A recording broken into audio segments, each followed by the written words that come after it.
안녕하세요. 한 주간 잘 지내셨나요? 오늘은 저랑 이상스쿨에서 뜨거운 반응을 보였던 3가지 이슈에 대해 이야기해보려 합니다. 그럼 이상스쿨의 탑3 지금 만나보겠습니다. 삼성이 10년 이내에 TSMC를 따라잡는 것은 불가능하다. 대만 정보기술 매체 디지타임즈가 최근 10회에 걸쳐 세계 1위 파운드리 업체 TSMC의 경쟁력을 분석하면서 내린 결론입니다. 2030년까지 TSMC를 따라잡고 시스템 반도체 1위에 오르겠다는 삼성전자의 야심에 대해선 삼성은 TSMC의 도전자가 될 수 없다고 깎아내렸습니다. 대만이 이렇게 거만한 모습에는 이유가 있어 보입니다. 바로 조 바이든 미국 대통령은 중국이 대만을 공격할 경우 미국이 대만을 방어할 것이란 입장을 다시 한번 밝혔기 때문인데요. 그는 볼티모어에서 열린 CNN 타운홀 미팅 행사에서 중국이 대만을 공격할 때 미국이 방어할 것이냐는 질문을 받고 그렇다라고 답했습니다. 그러면서 우리는 그렇게 할 책무가 있다고 강조했습니다. 이 답변은 대만에 대한 군사 개입으로 해석될 수 있어 대만, 중국에 대한 정책 변화 가능성을 두고 논란이 불거졌습니다. 앞서 바이든 대통령은 8월에도 미국 언론과 인터뷰에서도 중국의 무력 침략 시 대만에 군사 개입할 수 있다는 취지로 말했습니다. 그는 북대서양 조약기구 나토의 집단방위 조항인 상호방위 조약에 5조를 거론한 뒤 이는 일본에도 한국에도 대만에도 마찬가지라고 언급했습니다.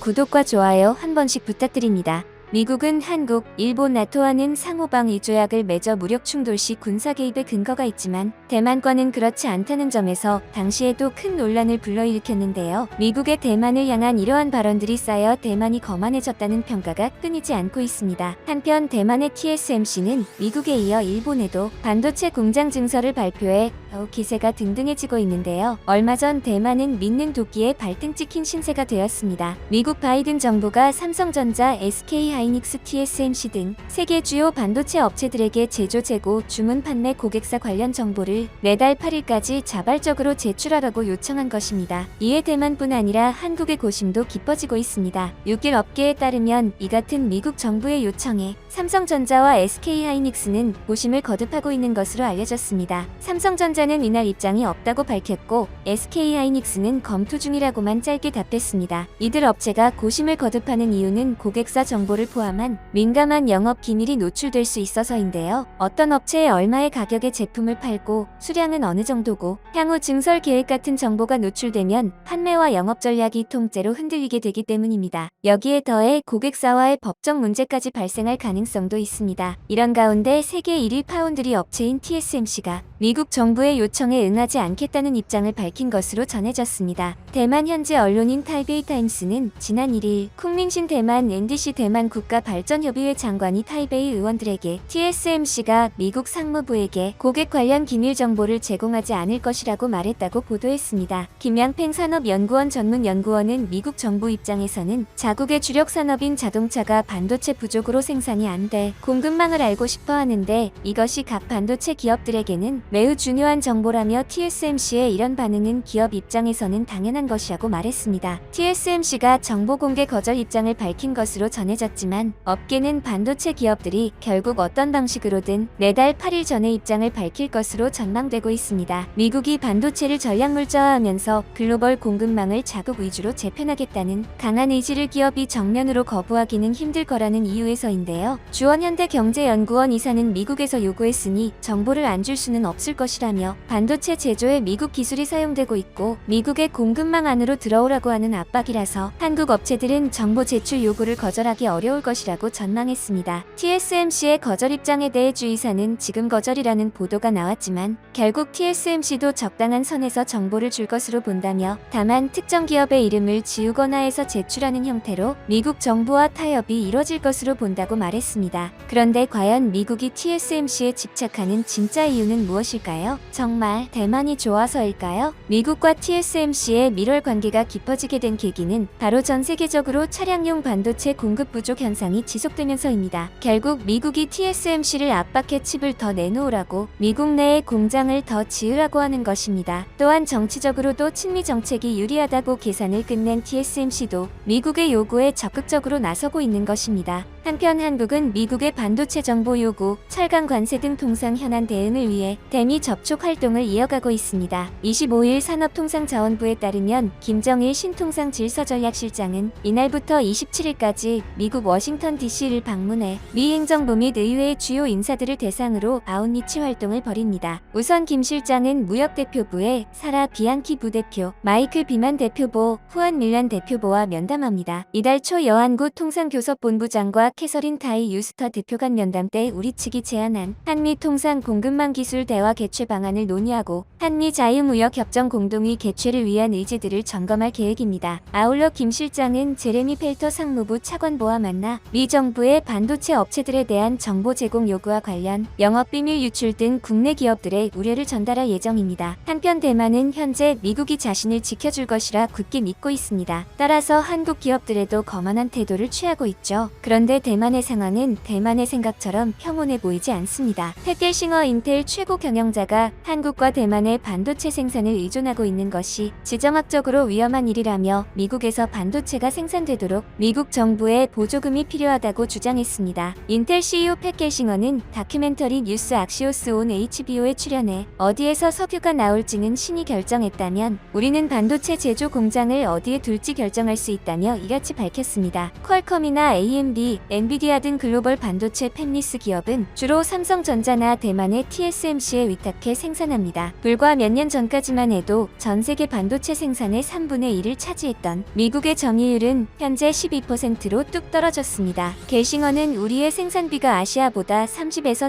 40% 비싸서는 안 된다며 이 차이를 줄여 미국에 더 크고 빠른 반도체 공장을 세울 수 있도록 도와달라고 호소했습니다. 미국 상원은 지난 6월 반도체 제조에 520억 달러를 지원하는 내용이 미국 혁신경쟁법을 가결했으나 하원에서는 아직 통과되지 않고 있습니다. 겔싱어는 이 법안이 미국이 디지털 미래를 주도하는 데 중요한 문제이며 520억 달러 지원도 부족하다고 지적했습니다. 그는 두 번째 반도체 지원법도 필요하며 이른바 문샷을 달성하기 위해서는 세 번째 반도체 지원법도 필요할 것이라며 이름이 무엇이든지 간에 반도체 지원법은 미국의 무엇보다 중요하다고 강조했습니다. 겔싱어는 또 인텔의 반도체가 애플 제품에 다시 사용되거나 애플이 인텔의 반도체 생산을 맡기길 원한다고 말했습니다. 애플은 2005년부터 애플의 컴퓨터 맥 시리즈에 인텔이 설계한 반도체를 사용했습니다. 하지만 맥 시리즈에도 아이폰과 아이패드처럼 애플이 설계한 반도체를 사용하겠다며 2020년 인텔과의 결별을 선언했습니다. 겔싱어는 또 애플이 설계한 반도체를 TSMC가 아닌 인텔의 공장에서 생산할 수 있다고 강조했습니다. 결국 미국은 미국이었습니다. 대만이 아무리 현재 미국을 등에 업었다고 해도 미국은 결국 미국 기업들을 1위로 올릴 마음일 것입니다. 그러던 중 대만과 TSMC의 악몽이 예견되기 시작했습니다. 바로 얼마 전 대만에서 진도 6.5 규모의 지진이 발생했습니다. 인명 피해는 아직 보고된 바 없지만 대만 전 지역에서 진동이 감지되면서 우려가 커지고 있습니다. 24일 대만 자유시보와 대만 중앙기상국 등에 따르면 이날 오전 1시 11분쯤 북동부 이란현 22.7km 지점에서 규모 6.5의 지진이 발생했습니다. 이 지진으로 북부 타이베이와 중부 타이중 등에서 최고 진도 4의 진동이 발생하는 등 대만 전 지역에서 진동이 감지됐습니다. 현재 언론들은 6.5의 지진으로 시민들이 롤러코스터를 탄 듯한 현기증을 느꼈고 지면이 상하로 흔들린 후 다시 좌우로 흔들리기도 했다고 전했습니다. 다행히 인명 피해는 보고되지 않았습니다. 대만 자유시보는 세계 최대 파운드리 업체인 TSMC 직원들이 일부 대피했으나 산업 안전 시스템이 정상으로 가동되는 중이라고 보도했습니다. 하지만 알려졌다시피 대만은 일본만큼이나 지진이 잦은 나라입니다. 따라서 언제 더 큰 강진이 일어나 대만의 반도체 공장이 피해를 입을지 모른다는 사실입니다. 한 해 500조 원에 육박하는 반도체 시장은 한국, 미국, 중국, 대만, 일본, 유럽 등 6개 나라와 대륙이 치열하게 경쟁하는 구도입니다. 일본은 1980년대 중반까지 세계 1위였지만 미국과 플라자 합의 이후 후퇴의 길을 걸었습니다. 현재 일본의 반도체 자금률은 2019년을 기준으로 7%에 그치고 있습니다. 한편 최근의 반도체 시장은 분위기가 확연하게 달라졌습니다. 일본의 반도체 시장은 한국과 미국, 한국과 대만 사이의 틈을 공략하고 나선 것인데요. 있는데요. 니혼게이자이 신문은 가토 가스노부 관방장관이 주재하는 성장전략회의에 반도체 등 디지털 산업의 기반 강화를 위한 새로운 전략 보고서가 올라갔다라고 보도했습니다. 일본의 수도 도쿄에서 북동쪽으로 60여 킬로미터 떨어진 이바라키현 스쿠바시가 일본의 잃어버린 30년을 회복해줄 거점으로 꼽히고 있습니다. 스쿠바는 연구소만 300여 개, 연구 인력이 줄잡아 3만 명에 이르는 도시입니다. 그런데 현재 일본의 반도체 시장의 지렛대는 대만의 TSMC입니다. 일본 경제산업성은 지난달 TSMC가 일본 스쿠바시에 연구개발 거점을 조성하는 데 190억엔, 약 1925억 원의 보조금을 지원한다고 발표한 바 있습니다. 전체 사업비인 370억엔의 절반을 정부가 몰아주는 것이죠. 여기에서 TSMC는 세계 최고의 경쟁력을 보유한 반도체 후공정 연구에 주력할 것으로 알려졌습니다. 일본의 소재 부품 장비 업체 20여 개가 협업하는데요. 패키징 전문 업체인 이비덴과 소재 기업인 아사히 카세이, 장비 제조업체 시바오라 메카트로닉스가 대표적입니다. 니케이는 다음 달 스쿠바시에 있는 일본 산업기술종합연구소에서 시험 라인 정비가 시작되고 내년부터 본격적인 연구 개발을 시작한다라고 보도했습니다. 일본과 대만 관계는 최근 더욱 밀착하는 모양인데요. 일본은 최근 코로나19 사태로 반도체 공장 가동 중단 등 큰 타격을 받은 대만에 국가 차원의 지원 의사도 밝혔으며 실제로 아스트라제네카 백신을 대만에 보내는 방안을 추진 중입니다. 조금 더 시간을 거슬러 올라가면 대만 기업은 샤프나 파나소닉 반도체 자회사 등 일본 기업에 대한 굵직한 인수를 성사시켰습니다. TSMC는 일본 도쿄대와 반도체 설계 분야에서 협력하고 있는데요. 이를 두고 전문가들은 미국이 안보를 이유로 중국 제재에 나서자 중국을 재빠르게 손절하는 대신 일본과 손잡으려는 의도로 풀이된다고 밝혔습니다. 한편 반도체 업계 관계자들은 일본은 오랜 업력을 바탕으로 반도체 소재와 장비 분야에서 세계적 경쟁력을 자랑하지만 제조 공정은 다르다라며 특히 수십조 원에 이르는 막대한 투자를 감당하기는 어려울 것이라고 말했습니다. 구독과 좋아요 한 번씩 부탁드립니다.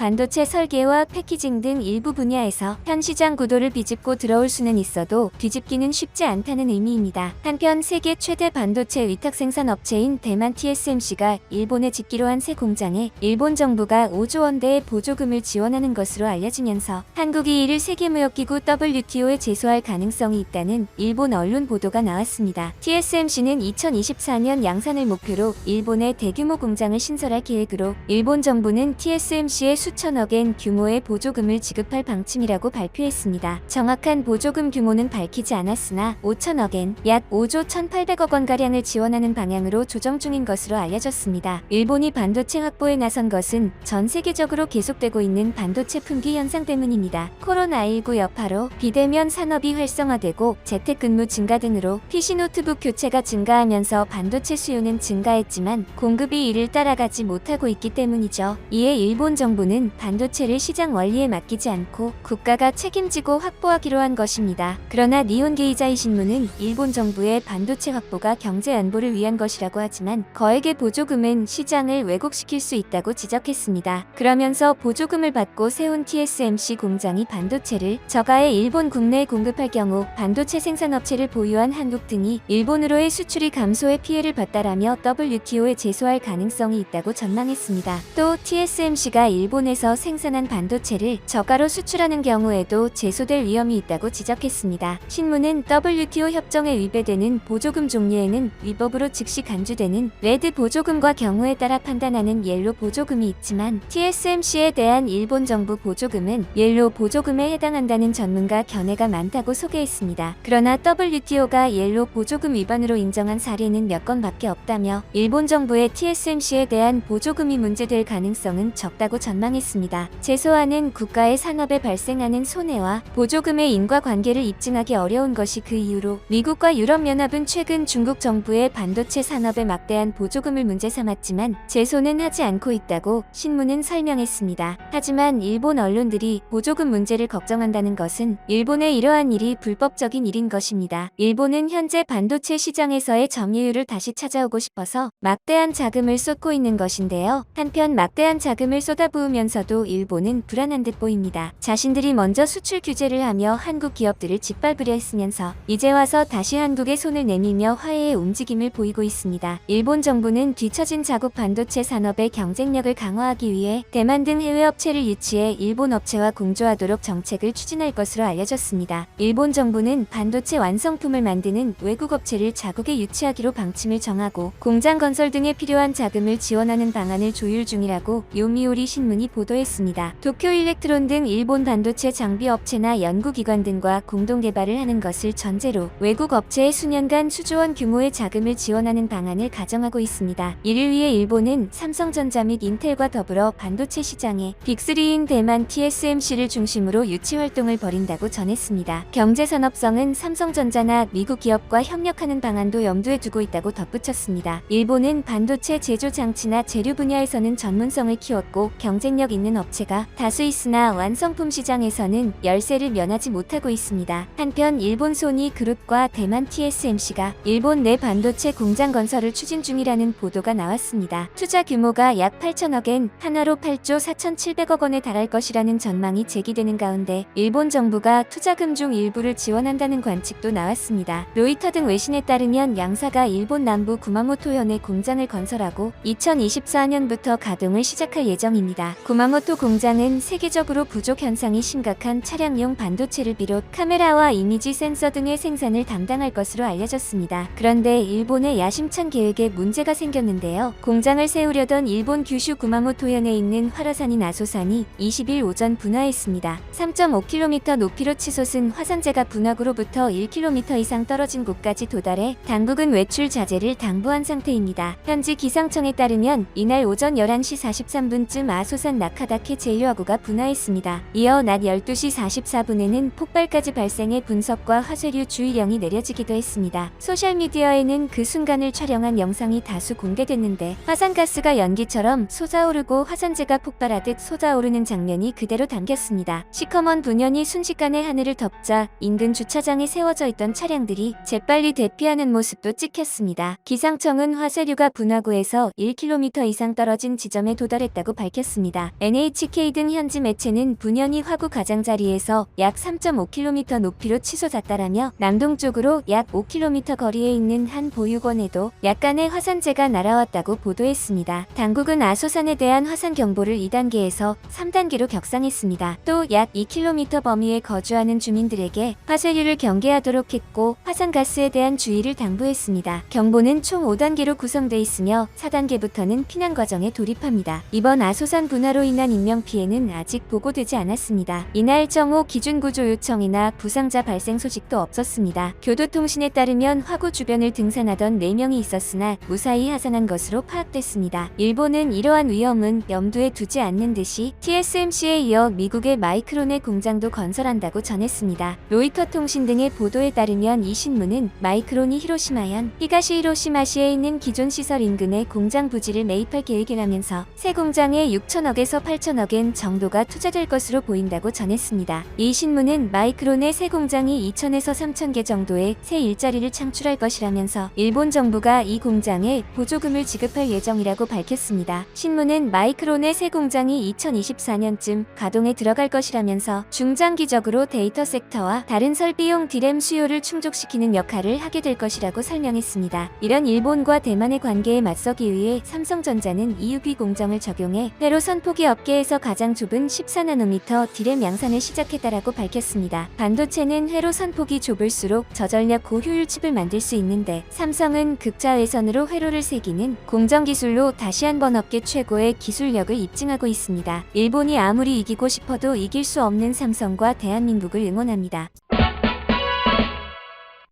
최근 대만이 코로나19 백신 접종을 놓고 큰 혼란에 빠졌습니다. 접종 후 사망한 사람이 무려 100명을 넘어서고 있는 건데요. 문제의 백신은 바로 일본에서 제공받은 것입니다.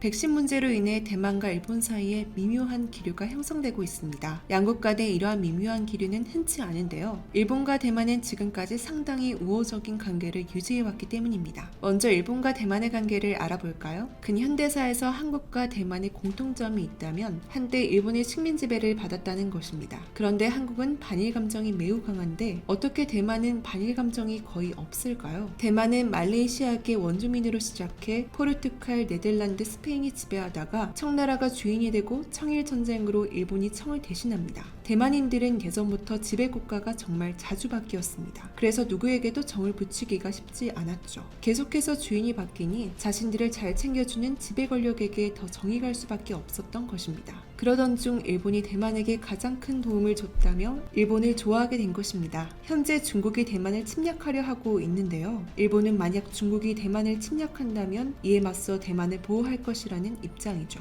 그런데 여기서 정말 일본이 아무 이유 없이 대만을 보호하려고 하는 것일까요? 그 속을 들여다보면 일본 오키나와와 대만의 거리가 110km밖에 되지 않을 정도로 가깝습니다. 만약 중국이 대만을 수복하면 일본의 안보에 심각한 영향을 미칠 수도 있는 것이죠. 특히 오키나와는 현재 미군이 주둔하고 있어 미군과 중국이 110km를 사이에 두고 대치하는 상황이 된 것입니다. 결국 일본은 자신들의 국가 안보를 위해서 대만을 포기할 수 없는 것입니다. 그리고 아시아 패권을 차지하려던 일본에게는 중국의 재부상이 반가울 리 없습니다. 안 그래도 요즘 한국에 밀려 존재감이 떨어진 일본 입장에서는 중국이 또다시 올라올 경우 일본의 존재감은 더욱 약해지기 때문입니다. 그래서 일본이 먼저 중국을 경계하기 위해 지금의 쿼드를 제안했던 사실이 다시 주목받고 있습니다. 아무리 쿼드가 미국, 인도, 일본, 호주가 중국을 경계하기 위해 만들어졌다지만 현재로서는 코로나와 백신에 대한 문제가 가장 큰 화두일 것입니다. 현재 선진국들의 대표적인 외교 방식은 바로 백신 외교입니다.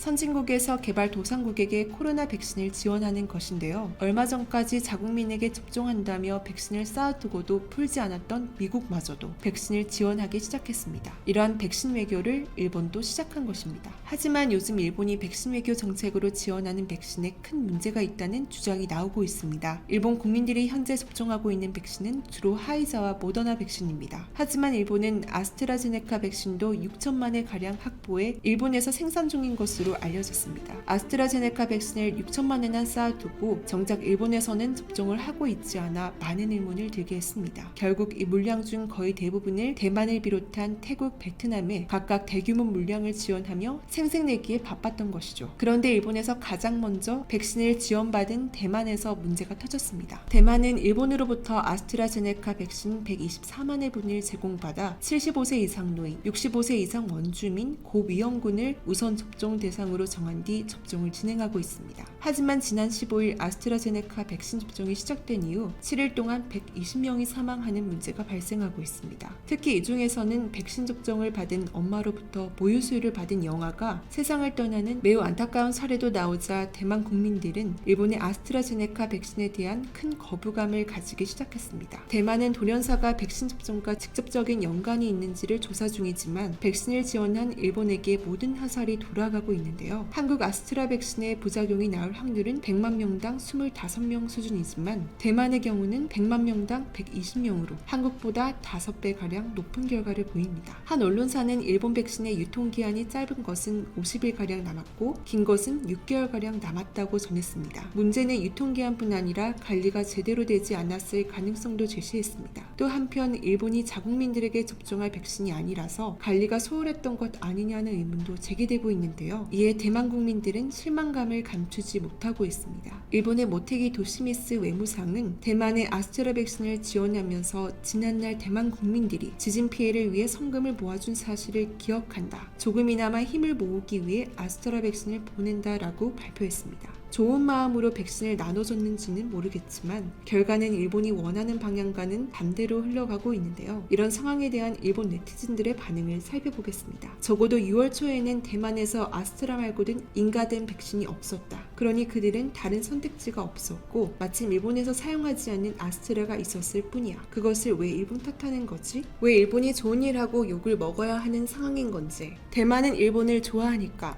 이런 사소한 문제로 반일 감정은 생기지 않아. 내가 봤을 때는 대만에서 더 달라고 말하기 위한 명분을 쌓는 것 같은데 한국에게 많이 당했던 방식이야. 이 기사를 가장 좋아할 만한 나라는 한국과 중국, 가정에서 이 두 나라가 개입한 것은 없는지 확실히 조사해줘. 중국은 중국인가? 사실 지금까지 대만과 관계가 좋았던 게 기적이라 생각한다. 결론적으로는 그들도 그들과 똑같은 사람들이니까 등의 반응을 보였습니다. 하지만 일본의 백신 문제는 대만에서 끝나지 않았습니다. 베트남에서도 이 아스트라 백신은 의료인들과 노령층을 중심으로 우선 접종되었습니다. 하지만 효과는 예상과 전혀 달랐습니다. 호찌민시의 한 병원에서 60명이 넘는 의료인이 아스트라 백신을 접종했지만 그 중에서 50명이나 백신을 뚫고 감염되는 돌파 감염 현상이 나타났습니다. 아제 백신은 다른 백신들보다 효과가 살짝 낮지만 2차 접종까지 마친다면 그래도 80%가 넘는 예방률을 보여주는 백신입니다. 이러한 상황은 세계에서 전혀 보고된 적이 없으며 전문가들도 아무리 다른 백신보다 효과가 낮다고 해도 있을 수 없는 일이라며 백신의 관리가 잘못되어 효과가 전혀 없어진 게 아니냐는 분석을 했습니다. 이렇게 대만과 베트남이 백신을 받고도 마냥 좋아하지 못하는 상황이 계속되고 있는데요. 이제 태국에서도 비슷한 일이 생길 전망입니다. 일본은 태국에게도 대만과 베트남에 지원했던 규모와 비슷하게 백신을 지원할 예정입니다. 그런데 유독 태국 당국은 일본산 아스트라 백신을 반기고 있는 상황입니다. 그동안 백신이 부족하여 태국의 주요 산업 중 하나인 관광업에 큰 타격을 입었다며 울며 겨자 먹기로 중국의 백신을 접종하고 있었는데 아무리 문제가 많은 일본의 아스트라 백신이라지만 중국의 백신보다는 효과가 좋지 않겠냐는 여론이 조성된 것이죠.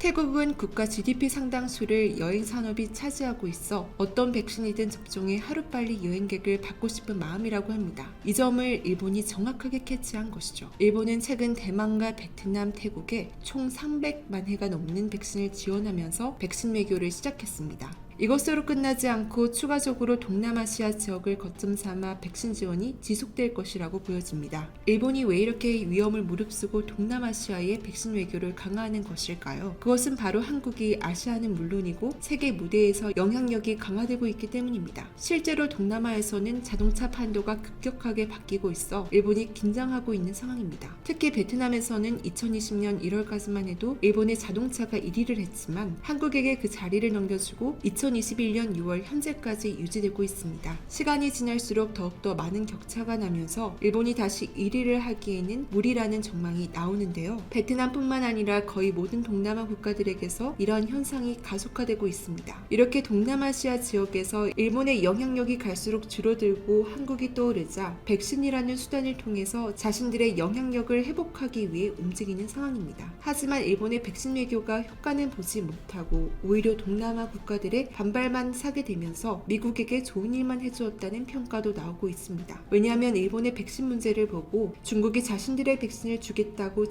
제안했었는데요. 대만이 이 제안을 거절한 틈을 타 미국이 대만에게 모더나 백신 250만의 분을 지원하겠다고 공식적으로 밝힌 것입니다. 물론 문제의 백신이 일본이 만든 백신은 아니지만 접종 직후 사망 사례가 잇따라 발생하고 있어 일본에게 백신을 받은 국가들은 일본에 대한 불신을 멈출 수 없는 상황이 되었습니다. 일본 정부는 자신들은 불안해서 쓰지 않고 있는 백신을 다른 나라에게는 도움을 준다며 보낸 것이기 때문입니다. 정말 이기심의 끝을 볼 수 있는 사건인 것 같습니다. 일본은 자국의 쓸모없는 백신을 호의로 둔갑해 타국에게 버리고 있는 게 아닐까요? 혹시 주식하시나요? 30초면 내 주식 실력 확인, 마스크 및 커피 쿠폰 전원 증정합니다. 이상스쿨에서 추후 주식 컨텐츠 기획에 데이터 조사 중이니 참여하시고 오른쪽 버튼을 눌러주세요.